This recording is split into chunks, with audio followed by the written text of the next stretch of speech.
the Fargo Five. We are moving to Fargo Fresh. We've got Mike Hen from the Shrine, Town and Country, all kinds of things. Thank you for joining us, Mike. Thank you for having me. I want you to look into your crystal ball and tell me the future. So the first question that comes to mind, so I wanted to cut, just because for time, I wanted to cut out of the Fargo Fun. But the last segment, we were talking about the wild game feed.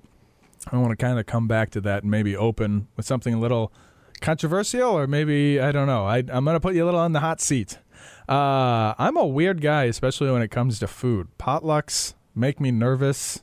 Wild game makes me nervous. It's not, because like you said, it's just food made out in the wilderness, right? How many of these have you eaten? Have you participated in eaten in? I've been involved in the wild game feed and eaten the food there for at least the last 20 years. The last 20 years. And do you think that you are going to survive another 5 of these, or are you bound to just succumb to some crazy potluck wild animal illness? What do you think is the future for you when you're eating all these? It can't be healthy. It can't be. I'll survive. You think? Are you certain? What makes you so sure? I was blessed with a really good immune system. You think is that well? And there's. I don't know what it is, but something. I know there's something wrong with me. I had a friend who had a garden, and he gave me some tomatoes from his garden. And my first thought, which I know is wrong, but I looked at it and I was like, "This was outside." That's not. This is food that you just had outside. Well, I think my first instinct was this can't be good. It depends on, I guess, when you grew up. If you grew up, drinking out of the garden hose, you're probably not too worried about that. Yeah. I used to eat sweet peas right off the vine. That was the snack at my at the farm. But the wild game that we prepare, for the wild game for the feed is all prepared, temperature controlled. I mean, everything's tested. Everything is done. We were joking about earlier. It's not roadkill.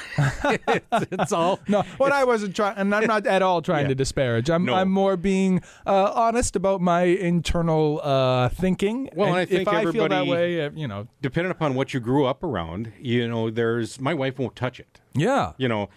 I could serve her an elk burger, and she'll pick it out right away. And doesn't want anything to do with it because in her mind, it's not beef.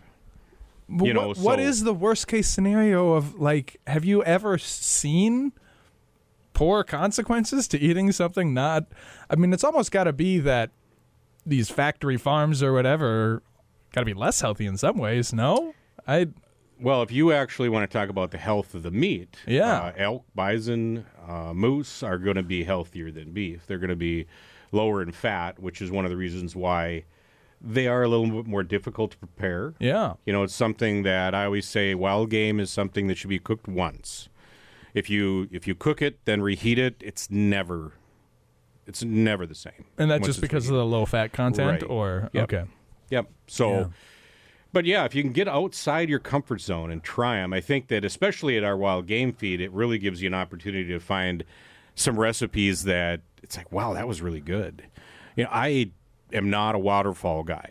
Yeah. Right? I mean, the first time my dog retrieved a duck out of the water, the dog wasn't happy, and ever since then, I just completely lost interest in waterfall. But we have a goose enchilada that one of the guys makes, and it is. I've heard bad things amazing. About goose specifically. Because goose compared to duck. I'm not a fan. But the goose enchiladas he makes are phenomenal. What's the difference between a goose and a duck?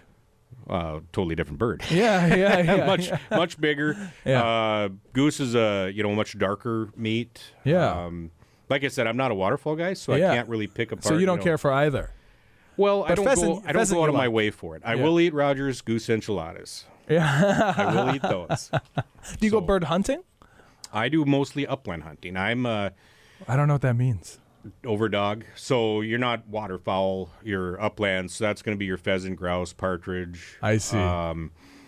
Those birds are very similar to chicken. Obviously they're wild game. Grouse has a whole different color and flavor than partridge. And then, of course, pheasant is pheasant. Personally, I'd take partridge over any of them.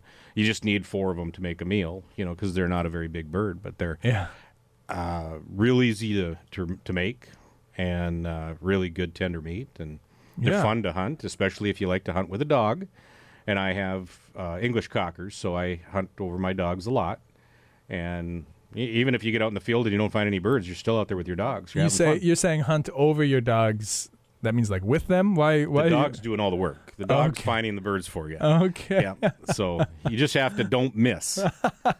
It's almost dangerous. You're almost afraid like one of the BBs will maybe go stray. You always is that a hazard? high. Yeah. Is that not a hazard with the dogs? Not unless you're a careless hunter. I see. Yeah. But you shoot my dog, you got a problem. Okay.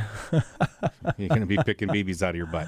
Yeah. Bird hunting, I think, is a little bit more active than like deer. Because my understanding of, and I had a bow hunter, and maybe that's more active last week in here. I'm always trying to wrap my hands around it because hunting sounds like something I'd like to get into. I'm a fairly manly guy. I mean, I am. I have a lot of masculine attributes, but I don't hunt just because I get bored. I went deer hunting once, and I just wanted to die because I just can't sit in one spot that long. Like I can't sit that long. Yeah. So what you go hunting a lot though? So bird hunting is a little more where I active. deer hunt, it's not woods.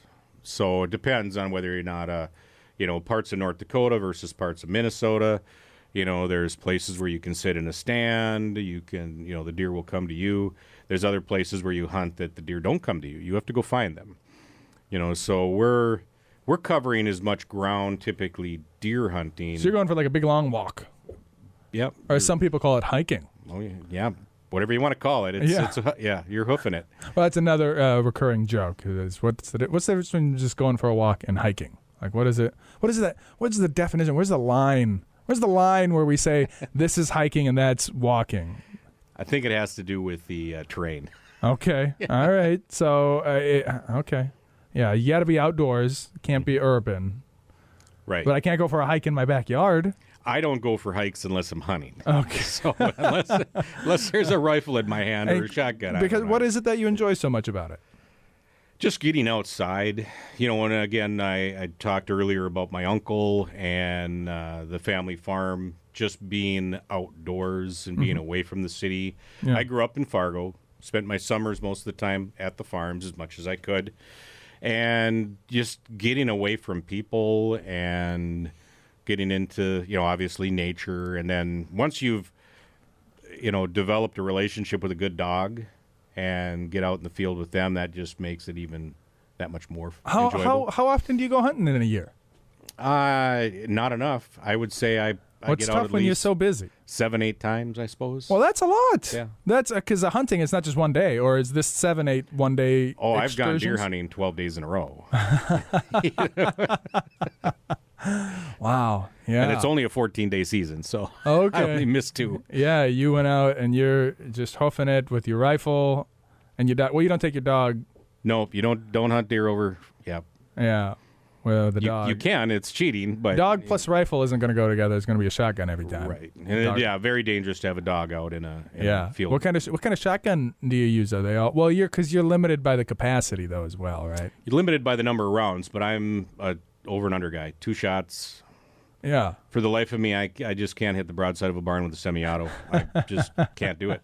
I don't know why. Yeah. But I'd usually have 3 shots with a semi-auto, and I'd miss, and then I'd hit.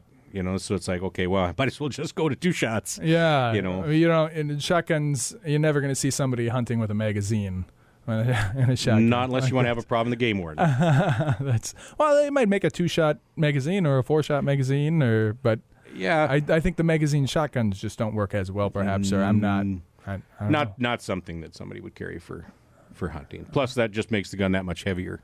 Oh, I suppose, because if you're out there walking the whole time, weight of it is going to be... Yeah, the clips make a big difference.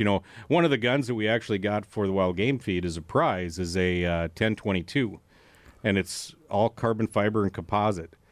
I think the clip, 22 ammo, weighs more than the gun. It's a 22 with a clip. 22 with a clip. That's a rare commodity indeed. We are going to take a break, and when we come back...